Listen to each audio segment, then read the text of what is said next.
Assalamualaikum warahmatullahi wabarakatuh, sobat-sobatku sekalian para pejuang P3K dimanapun Anda berada. Selamat bergabung dengan saya di channel ini. Semoga Allah Subhanahu wa Ta'ala senantiasa menyertai langkah dan perjuangan kita semua. Pada video kali ini saya akan membahas beberapa jenis materi dan contoh soal terkait dengan seleksi P3K tahun 2024.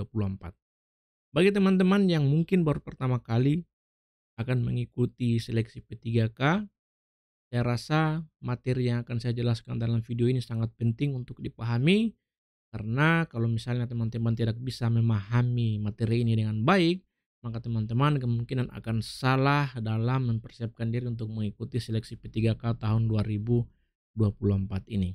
Karena kalau kita bicara tentang jenis materi khusus untuk seleksi P3K itu sangat jauh berbeda dengan jenis materi yang ada dalam seleksi CPNS.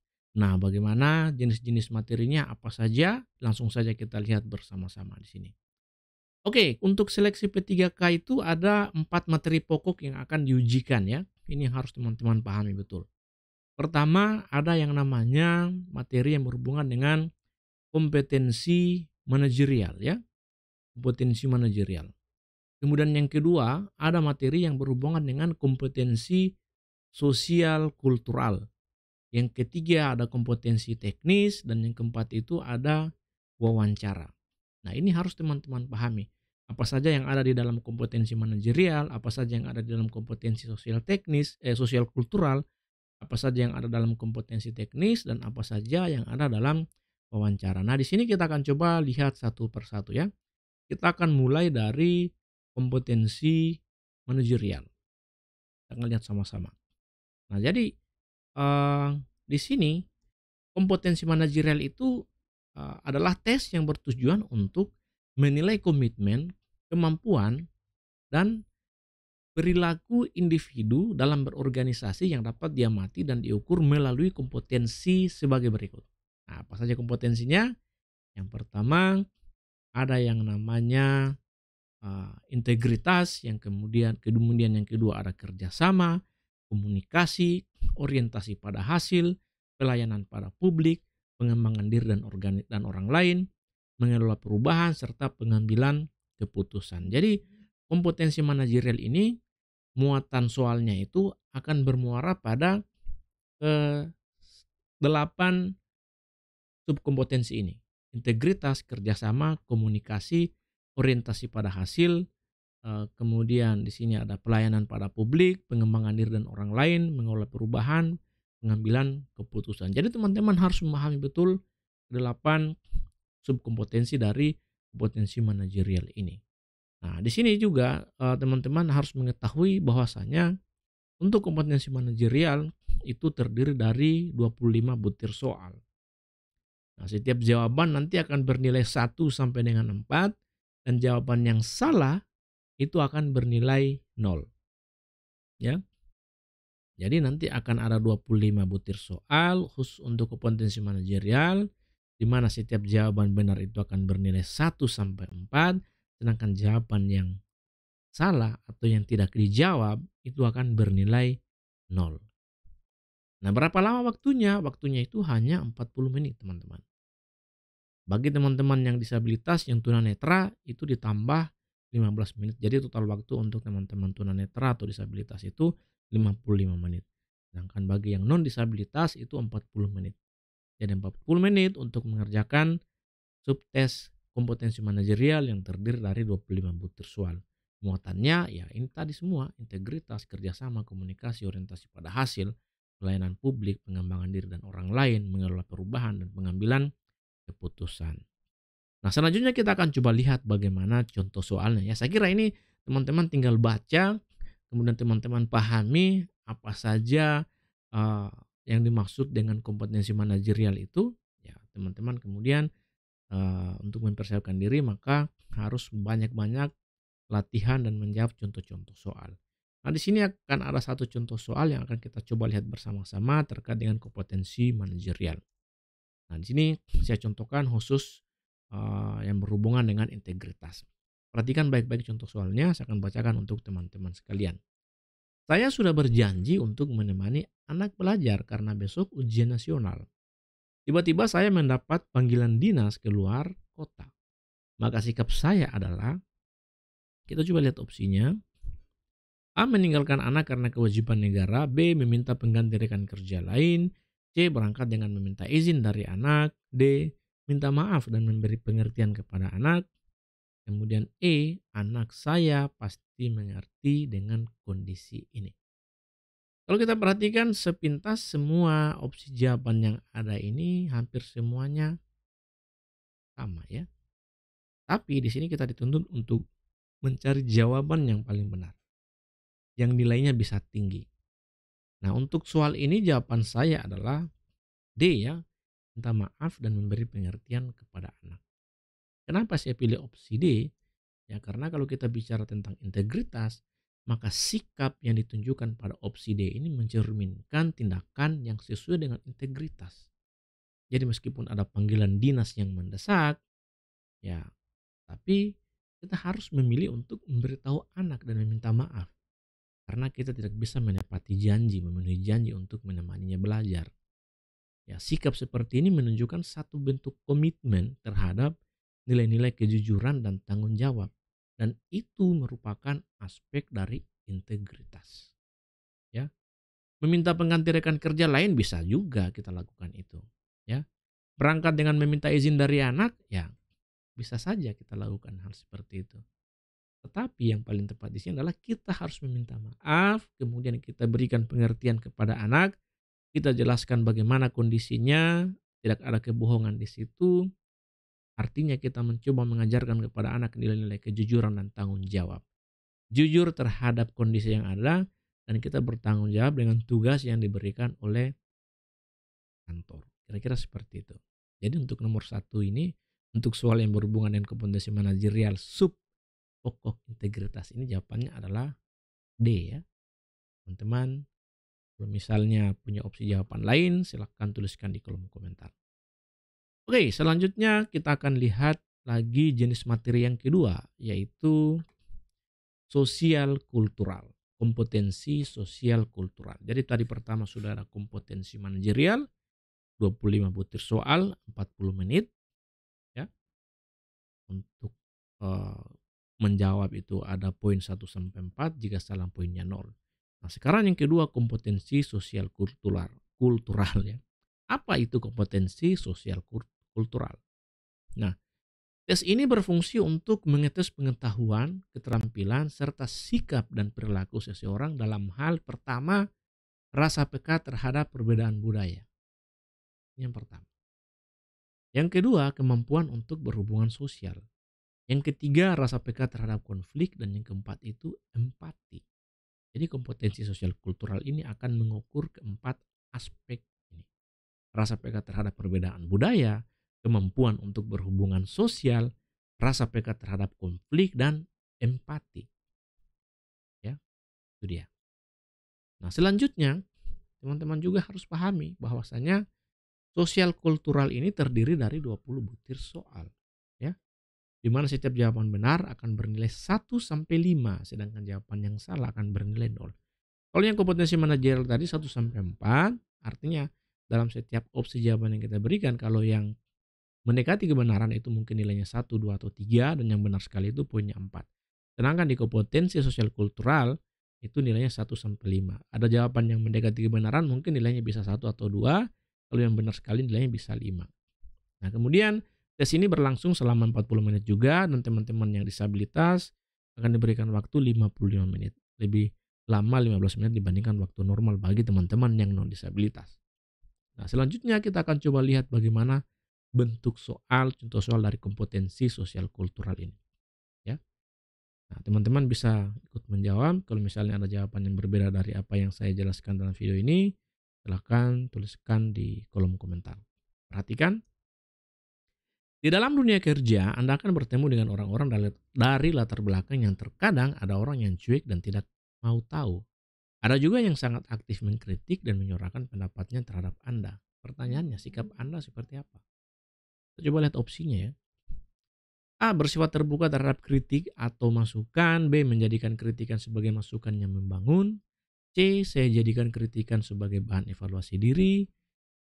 D. Berusaha menerima setiap kritikan yang dilontarkan untuk Anda, untuk kita. E. Memahami karakter setiap orang yang Anda temui.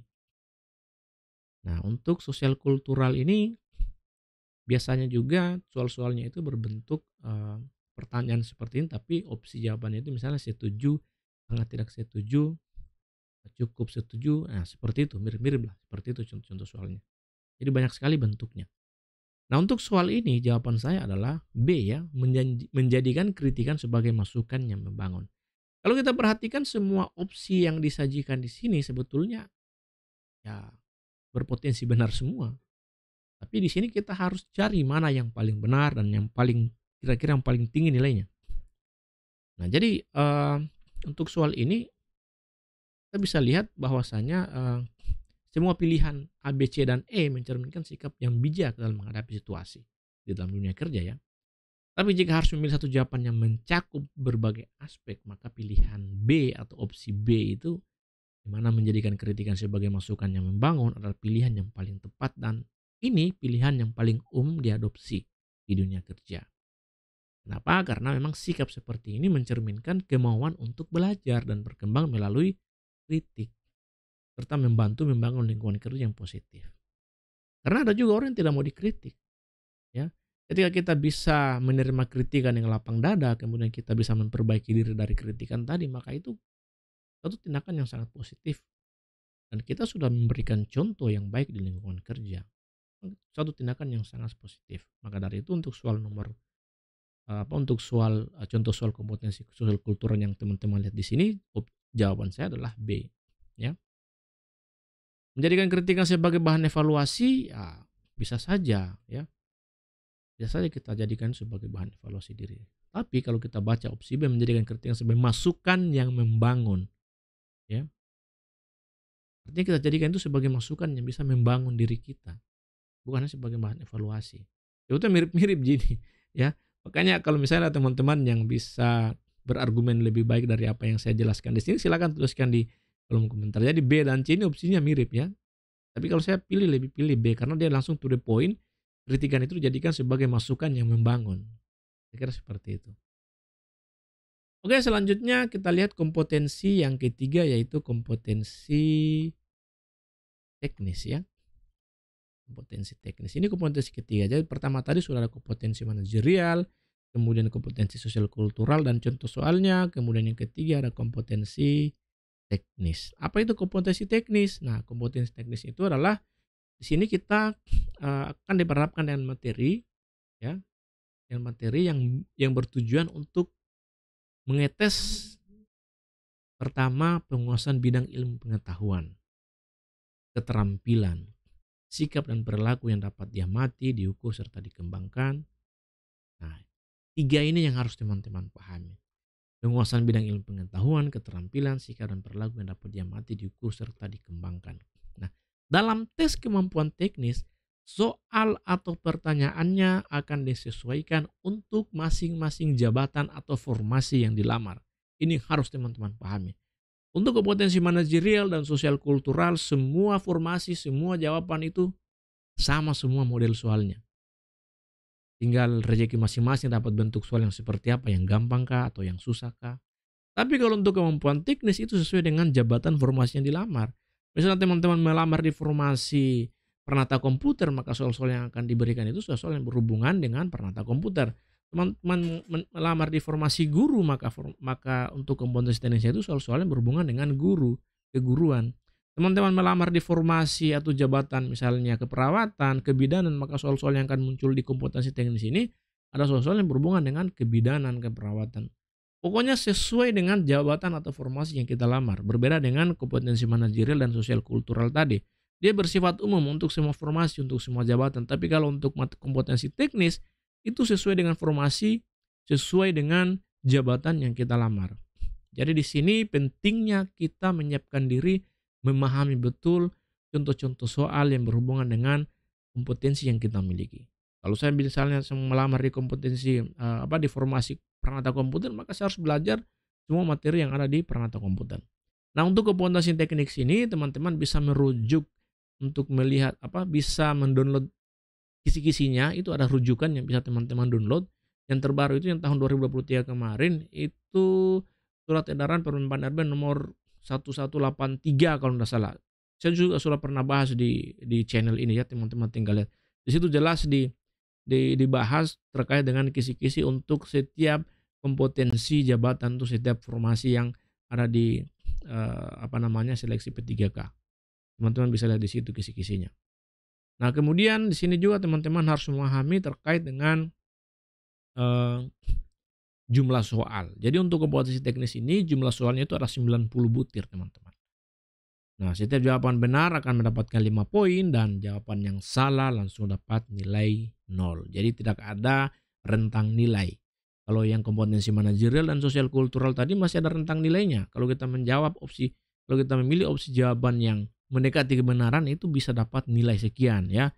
1 atau 2 atau 3 atau 4. Kalau yang benar sekali otomatis dapat 4 di kompetensi manajerial, dapat 5 poin di kompetensi sosial kultural. Tapi untuk di kompetensi teknis 90 butir soal, yang benar langsung dapat 5, yang salah langsung dapat 0. Jadi tidak ada rentang nilai di sini. Jadi teman-teman harus betul-betul mempersiapkan diri untuk menghadapi seleksi P3K ini khususnya berhubungan dengan kompetensi teknis. Nah, di sini ada satu contoh soal ya yang saya bahas terkait dengan kompetensi teknis. Oh, masih ada. Ini jumlah waktunya 120 menit ya. Untuk yang tunanetra atau yang disabilitas itu ada 150 menit. Jadi lebih lama setengah jam dibandingkan dengan yang non disabilitas. Nah, di sini ada contoh soal kompetensi teknis khusus untuk formasi atau bidang perantau komputer. Teman-teman bisa lihat. Kalau teman-teman yang punya opsi jawaban berbeda dengan apa yang saya jelaskan di sini, silakan teman-teman tuliskan jawabannya di kolom komentar. Perhatikan soalnya, sederhana sekali. Fungsi dari LAN tester adalah titik-titik. Opsinya, A. Melakukan pengecekan kerusakan pada kabel jaringan. B. Penghubung kabel Ethernet yang biasanya dipakai untuk jaringan. C. Untuk menghubungkan beberapa jaringan yang sama atau berbeda. D. Untuk menghubungkan jaringan lokal area network pada satu sistem jaringan network atau jaringan di komputer. E. Semua jawaban salah. Untuk nomor 1 ini sebetulnya gampang sekali ya. Biar tutup mata jawabannya bisa langsung diberikan. Jadi di sini saya menjawab A ya, untuk melakukan pengecekan kerusakan pada kabel jaringan. Jadi biasanya pada saat kita rangkai kabel jaringan itu, setelah kita pasang konektornya, kita pakai LAN tester untuk cek yang mana kira-kira yang sudah tersambung, mana yang belum. Nah, jadi LAN tester itu digunakan untuk menguji dan memeriksa kualitas dan keadaan kabel jaringan serta mendeteksi potensi kerusakan atau gangguan dalam kabel tersebut. Jadi ini contoh soal kompetensi teknis yang berhubungan dengan bidang perangkat komputer. Ya, seperti ini. Jadi sesuai bidangnya, sesuai jabatan yang dilamar. Oke, selanjutnya jenis materi yang keempat untuk seleksi P3K ada yang namanya wawancara. Nah, di seleksi P3K wawancara ini soal-soalnya tidak ditanyakan secara lisan ya, tapi dalam bentuk butir-butir soal. Berapa jumlahnya? Di sini kita bisa lihat ada 10 butir soal. Ya, mengacu ke Permenpan RB ya. Keputusan Menpan RB. Ada 10 butir soal. Nah, itu tadi yang saya katakan kisi-kisi untuk kompetensi teknis. Silakan teman-teman download di surat edaran Menpan RB nomor 1183 tahun 2023 kalau tidak salah ya. Jadi kalau untuk penjelasan terkait dengan bentuk-bentuk soal wawancara dan lain sebagainya, teman-teman bisa merujuk ke sini 1127 dan 1128. Nah, di sini teman-teman akan diuji terkait dengan seputar integritas dan moralitas. Jadi di wawancara ini soal-soalnya berhubungan dengan integritas dan moralitas. Nah, tes wawancaranya berlangsung selama 10 menit dan prosesnya akan dilakukan melalui komputer. Jadi melalui CAT. Tidak ditanyakan secara lisan tapi berbasis komputer. 10 menit berarti kalau 10 soal, satu soal itu 1 menit. Nah, seluruh tahapan tes akan dilaksanakan dalam satu rangkaian selama durasi pelaksanaan. Jadi ini yang harus teman-teman pahami bahwa seleksi P3K ini itu satu rangkaian prosesnya. Jadi untuk tes kompetensi manajerial, tes kompetensi sosial kultural, tes kompetensi teknis, dan tes wawancara ini dilaksanakan dalam satu proses pelaksanaan. Satu kali jalan dia, jadi tidak ada sesinya. Satu kali jalan, jadi satu kali duduk, satu kali tes itu 4 jenis soal ini yang akan teman-teman dapatkan. Kompetensi manajerial, sosial kultural, kompetensi teknis, dan wawancara. Jadi silakan teman-teman hitung ada berapa lama waktunya. Maka dari itu sebelum mengikuti seleksi P3K, sebelum mengikuti tes ini, teman-teman harus betul-betul mempersiapkan diri, khususnya terkait dengan kebugaran fisik ya, karena itu akan lama sekali. 120 menit tambah 40 berarti 200 menit berarti sekitar 3 jam ya. Satu kali itu sekitar 3 jam. Semua rangkaian soal diujikan dalam satu kali tes. Semua soal itu diujikan dalam satu tes. Di satu kali duduk dia. Tidak ada sesi-sesinya ya. Ini harus teman-teman pahami. Contoh soalnya untuk wawancara ini durasi tesnya 40 menit. Bagi yang disabilitas 55 menit. Ya, seperti biasa teman-teman kita yang disabilitas diberikan tambahan waktu 15 menit lebih lama dibandingkan dengan yang non disabilitas ya. Nah, untuk contoh soalnya sama-sama kita akan lihat. Misalnya seperti ini. Sudah seminggu sampah di depan rumah Anda tidak diambil oleh petugas pengambil sampah karena mobil pengangkut sampah rusak. Beberapa warga di sekitar Anda tidak sabar lalu mewadahi sampahnya pada wadah plastik kemudian dibuangnya sampah dalam bungkusan plastik. Itu satu demi satu ke sungai yang ada di antara kampung. Hal apa yang akan Anda lakukan sebagai guru misalnya? Ya, ya kemungkinan ini soal seperti ini khusus untuk guru ya. Ya, ini ada beberapa opsinya, ada 3. A. Mengingatkan warga agar tidak membuang sampah ke sungai karena akan menimbulkan banjir. B. Membicarakan persoalan tersebut dengan ketua RT dan tokoh masyarakat untuk mencari solusinya. C. Menyewa mobil yang dapat mengangkut sampah untuk mengangkut sampah yang menumpuk. Kira-kira mana teman-teman yang akan teman-teman pilih sebagai jawaban dari pertanyaan ini? Nah, untuk seleksi wawancara itu kemungkinan juga akan disesuaikan dengan kompetensinya. Jadi formasinya atau jabatannya. Kalau misalnya dia guru, maka pertanyaan-pertanyaan juga akan berhubungan dengan keguruan, kemungkinan seperti itu. Tapi dari pengalaman teman-teman kita yang tes kemarin tidak ada pembagiannya, hanya saja memang beberapa soal itu mengerucut ke profesi tertentu. Meskipun dia bukan seorang guru, tapi dia juga mendapat pertanyaan yang berhubungan dengan sikapnya sebagai seorang guru. Jadi ini agak rancu juga sebetulnya untuk wawancara. Maka dari itu persiapan teman-teman di sini harus matang, harus mantap. Karena memang tadi kalau kita bicara wawancara, maka yang diukur itu adalah integritas dan moralitasnya. Nah, untuk soal ini jawaban saya adalah B ya, membicarakan persoalan tersebut dengan ketua RT dan tokoh masyarakat untuk mencari solusinya. Saya kira ini sangat gampang ya. Nah, jadi kita tinggal memberikan analisis, kemudian mencari mana jawaban yang paling benar. Kira-kira seperti itu. Oke, kira-kira itu saja yang bisa saya sampaikan pada kesempatan ini. Mudah-mudahan bisa memberikan sedikit manfaat bagi teman-teman sekalian, khususnya bagi teman-teman yang mungkin baru pertama kali akan mengikuti seleksi P3K tahun 2024 ini. Pada akhirnya, mengawali setiap usaha dengan doa adalah cara paling ampuh untuk bisa meraih satu keberhasilan. Akhir kata, saya ingin mengucapkan wabillahi taufiq wal hidayah. Wassalamualaikum warahmatullahi wabarakatuh. Salam dari saya Rusen Swasta dan terima kasih.